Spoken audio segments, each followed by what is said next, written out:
બનાસકાંઠા ખાતે સીએમ ભૂપેન્દ્ર પટેલ સંબોધન કરી રહ્યા છે। સીધા જઈશું ત્યાં। ભારતીય જનતા પાર્ટી બનાસકાંઠા લોકસભા બેઠકની જાહેર સભામાં આપણી સૌની સાથે મંચ ઉપર ઉપસ્થિત મારા સાથી મંત્રી શ્રી બલવંતસિંહ રાજપૂત, સાંસદ શ્રી પરબતભાઈ પટેલ, લોકસભાના ઉમેદવાર શ્રી રેખાબેન ચૌધરી, પ્રદેશના ઉપાધ્યક્ષ શ્રી જયંતિભાઈ કાવડિયા, જિલ્લાના અધ્યક્ષ શ્રી કીર્તિસિંહ વાઘેલા, મારા સાથી ધારાસભ્ય શ્રી કેસાજી ચૌહાણ, શ્રી પ્રવીણભાઈ માળી, શ્રી અનિકેતભાઈ ઠાકર, શ્રી માવજીભાઈ દેસાઈ, શ્રી કિરીટસિંહ ડાભી, શ્રી બાબુસિંહ જાદવ, લોકસભાના પ્રભારી શ્રી રાજેન્દ્રસિંહ ચાવડા, સંયોજક શ્રી રાણાભાઈ દેસાઈ, પૂર્વ મંત્રી શ્રી જસાભાઈ બારડ, શ્રી માવજીભાઈ પટેલ, પૂર્વ ધારાસભ્ય શ્રી શશિકાંતભાઈ પંડ્યા, શ્રી કમાભાઈ રાઠોડ, શ્રી નારાયણસિંહજી, ક્લસ્ટર ઇન્ચાર્જ શ્રી બાબુભાઈ જેબલિયાજી, વરિષ્ઠ આગેવાન શ્રી કાનાજી ગોહિલ, ગુજરાત રાજપૂત સમાજના પ્રમુખ શ્રી, જિલ્લાના પૂર્વ પ્રમુખ શ્રી ગુમાનસિંહ ચૌહાણ, ડીસા એપીએમસીના ચેરમેન શ્રી ગોવાભાઈ રબારી, વાવ સ્ટેટના રાજવી શ્રી ગજેન્દ્રસિંહ ચૌહાણ, નાંદોદ સમાજના પ્રમુખ શ્રી નારાયણભાઈ સાગર, મંચસ્થ સૌ ક્ષત્રિય સમાજના આગેવાનશ્રીઓ, સંગઠનના પદાધિકારી, ચૂંટાયેલા જનપ્રતિનિધિ, સહકારી આગેવાનશ્રીઓ, ઉપસ્થિત કાર્યકર્તા ભાઈઓ બહેનો, શુભેચ્છક મિત્રો, પ્રેસ મીડિયાના મિત્રો, સૌને મારા નમસ્કાર। આજે આપણા સૌની સાથે આજનો અવસર ખૂબ મોટી સંખ્યામાં આજે ભારતીય જનતા પાર્ટીમાં શ્રી ડીડી રાજપૂત, મહામંત્રી કોંગ્રેસ ગુજરાત પ્રદેશ, શ્રી અલ્પેશભાઈ ભગવાનભાઈ જોશી, પ્રમુખ યુથ કોંગ્રેસ, રામાજી રાજપૂત, શ્રી ભુવાજી, શ્રી ધરમસિંહજી પહાડભાઈ દરબાર, મહામંત્રી જિલ્લા યુથ કોંગ્રેસ બનાસકાંઠા, માયાબેન ભાવિકભાઈ ત્રિવેદી, પૂર્વ કોર્પોરેટર થરાદ, પ્રમુખ થરાદ શહેર, રામાભાઈ રાજપૂત, પૂર્વ ગૌવતી સંકલ્પ સમિતિ ગુજરાત રાજ્ય, અને સાથે જોડાયેલા સૌને ભારતીય જનતા પાર્ટી વતી એમનું ખૂબ ખૂબ સ્વાગત કરું છું અને ભારતીય જનતા પાર્ટીમાં આવકારું છું। માન્ય નરેન્દ્રભાઈ, જે રીતે દેશ અને દેશમાં આવતા ઇલેક્શનો આપણે બધાએ જોયા છે કે ઇલેક્શનો આવે ને ઇલેક્શનો જ્યારે આવે ત્યારે એનો બેઝ શું લેવામાં આવતો કે પહેલા ધર્મ, જાતિ, એના આધારે ઇલેક્શનો લડાતા। માન્ય નરેન્દ્રભાઈના આયા પછી આખી ઇલેક્શનની પેટર્ન બદલાઈ અને એ ઇલેક્શનની પેટર્ન થઈ છે કે આજે વિકાસની રાજનીતિના મુદ્દાના આધારે આ ઇલેક્શનો લડાઈ રહ્યા છે। કેટલાય વખત આપણે ઇલેક્શનો લોકસભાના જોયા છે। આપણે લોકસભાના ઇલેક્શન વખતે ચર્ચા કરતા હોઈએ છીએ કે આપણા અર્થતંત્રનું શું થશે, આપણા અર્થતંત્ર માટે આપણે ચિંતિત હોતા, હર હંમેશ ચિંતામાં રહેતા કે આપણા અર્થતંત્રનું થશે શું। માન્ય નરેન્દ્રભાઈના બેઠા પછી 10 જ વર્ષમાં આ ઇલેક્શન આવ્યું છે, ત્યારે લોકસભાના ઇલેક્શન વખતે આપણી ચર્ચા શું થઈ રહી છે તો કે માન્ય નરેન્દ્રભાઈ 11મા સ્થાનેથી આપણું અર્થતંત્ર 5મા સ્થાને લાયા અને ક્યારે હવે શું ચર્ચા ચાલે છે કે હવે આપણું અર્થતંત્ર 3જા સ્થાન ઉપર ક્યારે આવે એની ચર્ચા આ લોકસભામાં થઈ રહી છે। 3જા સ્થાન ઉપર આવે એના માટે અને 3જા સ્થાન ઉપર આવવા માટેની તૈયારી પણ બધાએ મગજમાં કરી લીધી છે। મોદી સાહેબની ગેરંટી છે કે 3જી વખત માન્ય નરેન્દ્રભાઈ વડાપ્રધાન આપણે બધા બનાવીએ અને આપણું અર્થતંત્ર 3જા સ્થાન ઉપર લઈ આવશે, 3જા સ્થાન ઉપર। અને અર્થતંત્ર જેટલું ધબકતું રહે છે એટલી આપણી જાહો જલાલી વધતી જાય છે। કેટલા કામો વિકાસના થઈ રહ્યા છે। આજે એક બે ઉદાહરણ તમને આપી અને વિકાસના કામોની વાત કરી કે વિકાસના કામો અને વિકાસના કામોની જે માત્રા છે એ કેટલી મોટી ડિફરન્સ છે એ તમને હું બતાવું. એક બે ઉદાહરણ આપીશ. આજે વિકાસની જે આપણે વાતો કરીએ તો આજે આપણી જે રેલવે છે, રેલવેનું ઇલેક્ટ્રિફિકેશન કે રેલવેને આપણે ઇલેક્ટ્રિક વખત આગળ વધારી રહ્યા છે, ત્યારે 1947 થી 2014 સુધી આંકડો સાંભળજો, એક જ આંકડો સાંભળશો તમને ખ્યાલ આવી જશે. 1947 થી 2014 સુધી જે ઇલેક્ટ્રિફિકેશન થયું છે, રેલવેનું વીજળીકરણ થયું છે, એ વીજળીકરણ 21,801 કિલોમીટરનું. ક્યાંથી ક્યાં સુધી? 1947 થી 2014 સુધી. અને 2014 થી 2023 સુધીમાં 38,650 કિલોમીટર. કેટલો મોટો ડિફરન્સ! આ વિકાસની જે ગતિ છે એ તમને બતાડું છું. તમે કોઈ પણ ક્ષેત્રમાં કામ જુઓ, આરોગ્ય ક્ષેત્રે જુઓ, તમે સેવા કરવી છે તો સુશાસન આપવું જ પડે. સુશાસન અને સેવા બંને સાથે જોડાયેલી વસ્તુ છે.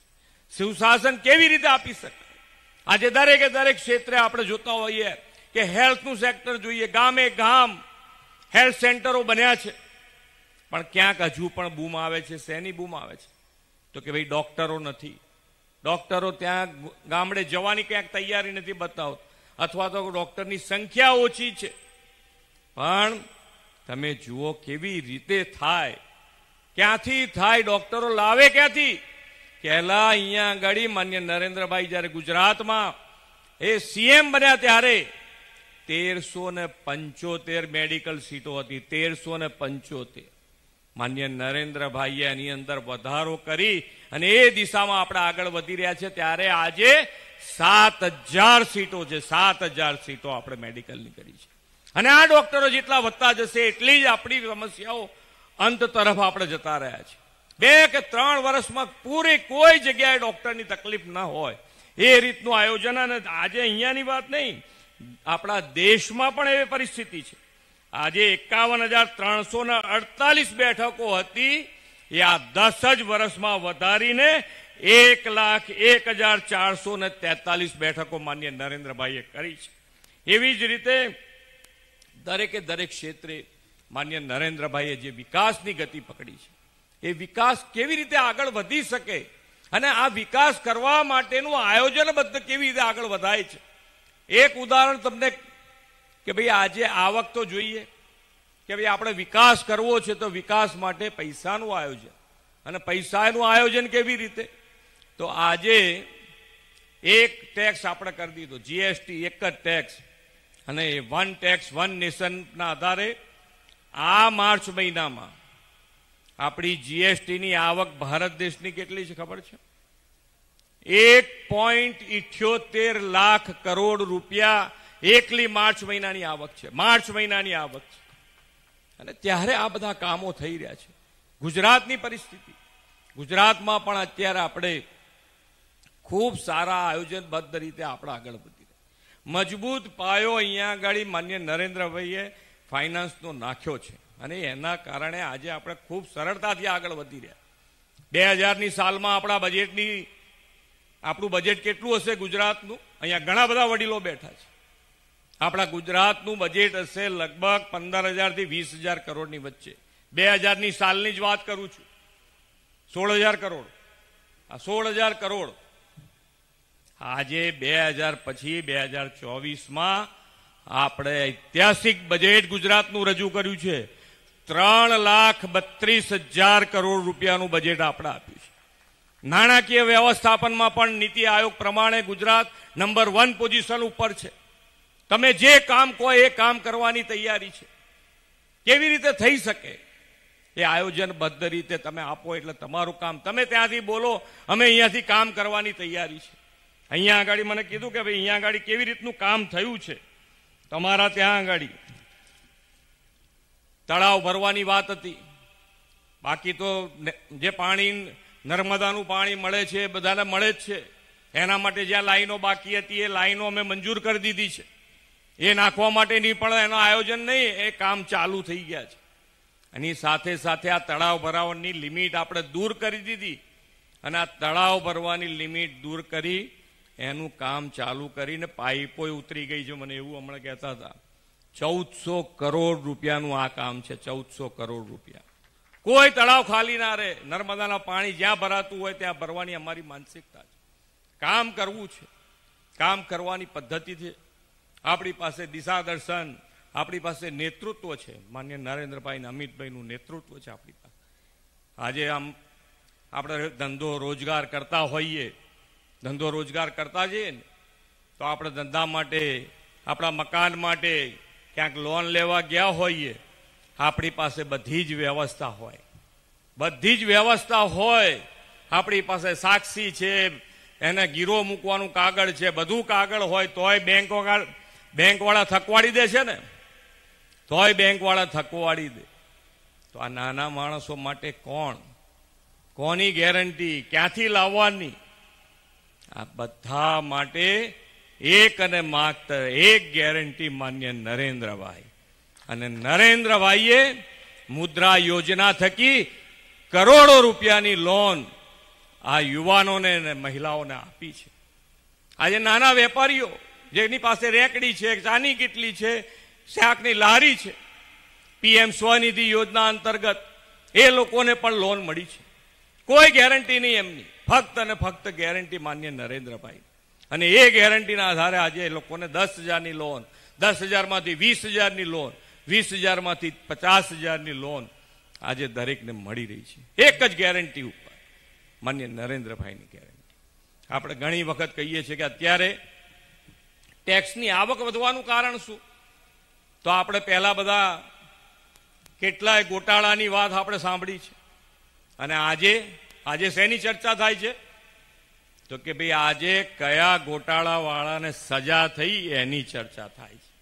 અને એના કારણે આજે તમે જુઓ તો દરેક વેપારી, આજે આટલી મોટી ટેક્સની આવક થવાનું કારણ શું?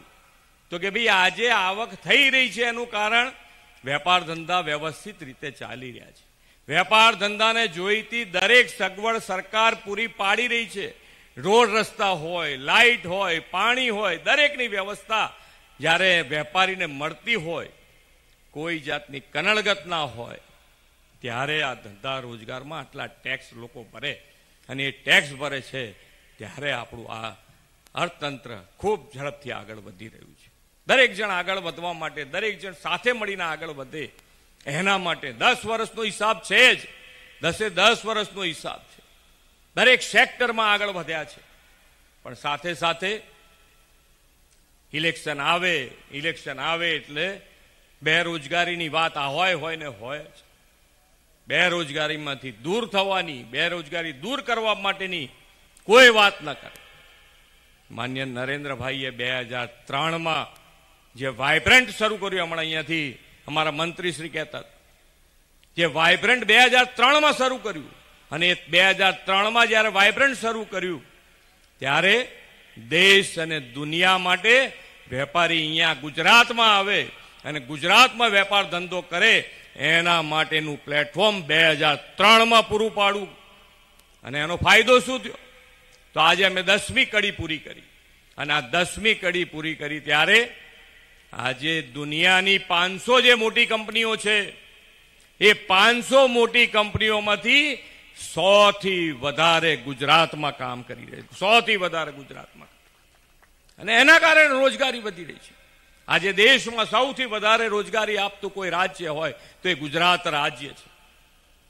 આજે આપણે 10 વર્ષની તો વાત છે જ. 10 વર્ષની સાથે સાથે આપણો જે અમૃતકાળ શરૂ થયો છે, તો અમૃતકાળમાં પણ વિકસિત ભારત અને વિકસિત ભારત માટે કેવી રીતે આગળ વધી શકાય એનો રોડ મેપ પણ તૈયાર છે. વિકસિત ભારત માટે આપણે વિકસિત ગુજરાત, અને વિકસિત ગુજરાત એટલે કેવી રીતે થાય? નાનામાં નાનો માણસ, છેવાડાનો.